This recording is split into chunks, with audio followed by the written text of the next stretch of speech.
Be ready. 5 seconds. Start.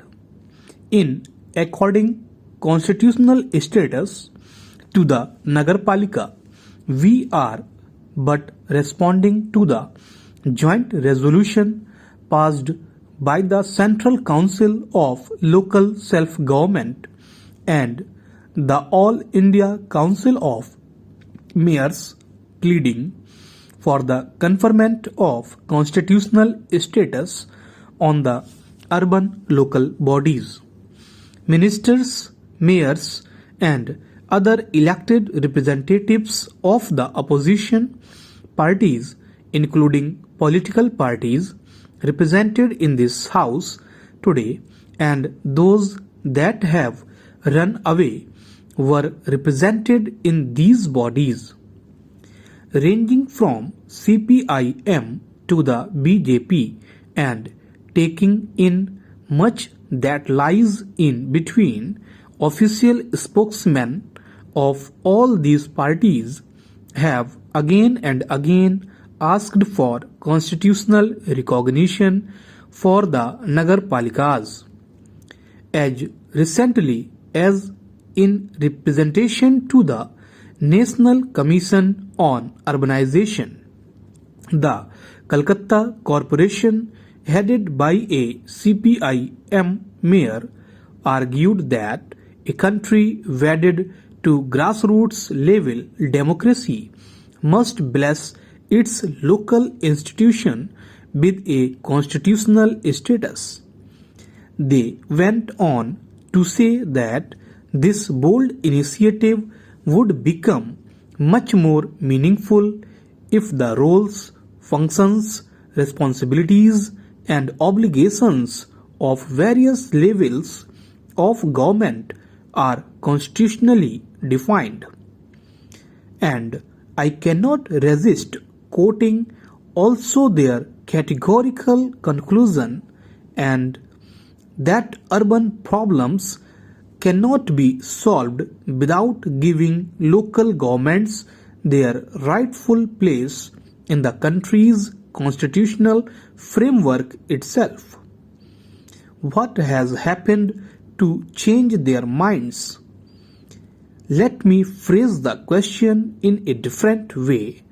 What has happened to change their principles?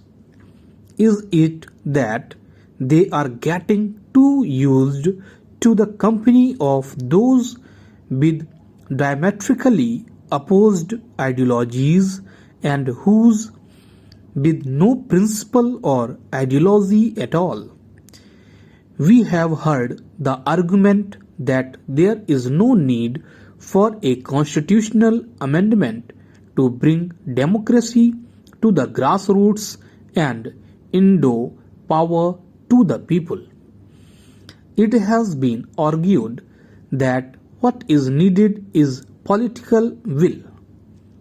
I respectfully submit that it takes more political will to amend the constitution than it does to pass a municipal law.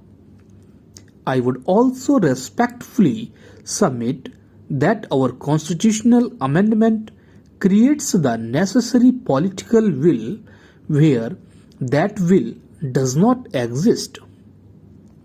There is no place in any of this for a holier than thou attitude. No party in India can claim an unblemished record in self-local government. Equally, there is no major political party in India which has not something to its credit in regard to local self-government. There are some Congress governments that have done better than others, though there are some shortfalls which can be rectified. Equally, there are opposition-run governments which have done sometimes better than others, sometimes worse, indeed sometimes better than their own past record, while sometimes falling short of their past achievement. Our approach to the Panchayati Raj and Nagarpalika bills has been non-partisan. We have drawn from the experience of all. We are beholden to all. We now bring forward a bill which makes democratic decentralization to the Nagarpalikas a keystone of the country's constitution, having discovered that there is an irresistible grounds well of popular support for the Panchayati Raj and Nagarpalika bills. One opposition party has now come up with an alternative proposal for a constitutional amendment. The proper forum to table such amendments would be the floor of this House. But since the party mainly responsible for these alternative proposals has failed its democratic responsibilities, their proposals cannot even be considered. Let us see that their proposals in the other house were in glaring contrast to their behavior here. They cling like fixer to their seats. Then there are the purists of the opposition who say that in no circumstances will they have any truck with constitutional provisions for local self-government.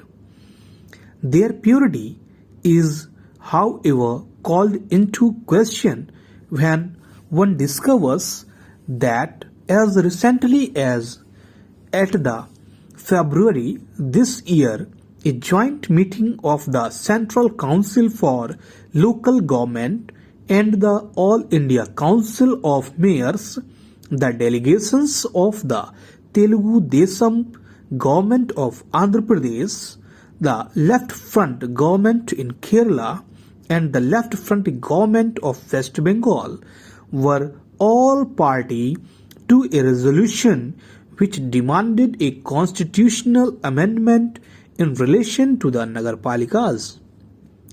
There are yet other constituents of the National Front who demanded at the 11th joint meeting a uniform statute for all Nagarpalikas in the country.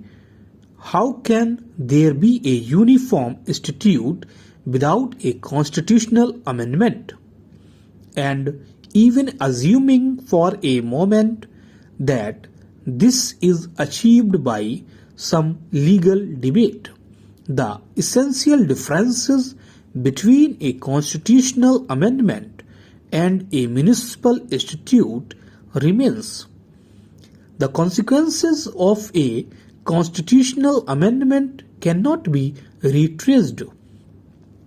Our proposals would enshrine democracy in the local bodies in the most sacred basis of our modern nationhood. In contrast, any model bill will have no binding significance for state legislatures and no guarantee of outlasting changes of party or personality. If we really want democracy and devolution in the Nagarpalikas, there is no alternative to the kind of constitutional amendments we propose. The starting point of the Nagarpalika bill is the recognition that those who live in urban settlements are entitled to the same democratic rights and the same rights and responsibilities for the